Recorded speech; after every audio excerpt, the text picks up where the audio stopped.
My name is Mr. Amudo, the storyteller. So once upon a time in ancient China, there was a very wealthy man who one day needed a haircut, so he visited his barber. He had known this barber for many years. He had always had his hair cut by this particular barber in town. And the two of them had become friends of sorts, so whenever he needed to trim his hair or his beard, as the barber worked on him, they would often chat about the world, about life in general, about people they knew, about the current situation, about politics, about wars. So they would chat as friends, and that day was no different. So as the barber started to cut his hair, they began chatting as usual. But on this particular day, the wealthy man had something on his mind.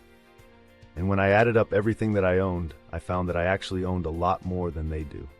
And I'm proud to say that I am now the richest man in this entire region.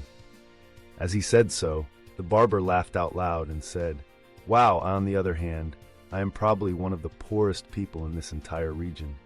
I'll tell you, if I don't work, I'm basically not going to eat. My income is limited. I have to rely on my skills. If I get sick or I can't work, I also go hungry." The rich man said, Yes, you are right. You are right.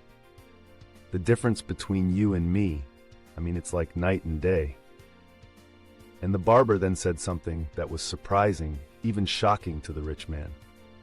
The barber said, "Wow, I reckon the difference between and me is about 3,000 coins, give or take." This was so unexpected that the rich man laughed out loud and falling forward while doing so the barber had to quickly take his scissors away and stop cutting his hair.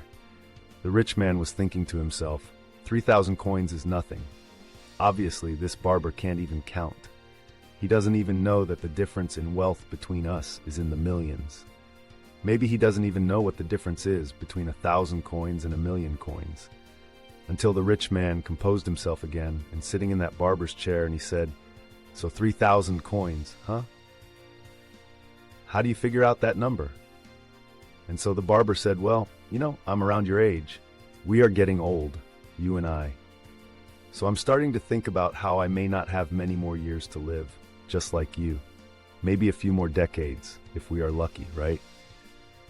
And I know that's not a lot of time, so thinking about my demise one day, just out of curiosity, I went to the funeral home not too far away from where I live, and I looked at all the coffins that they had on display.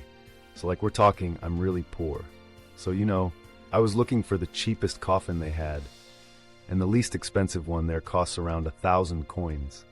So it's not a whole lot more than just a bunch of wooden boards hammered together. It's going to hold my lifeless body as I'm buried. And that's it.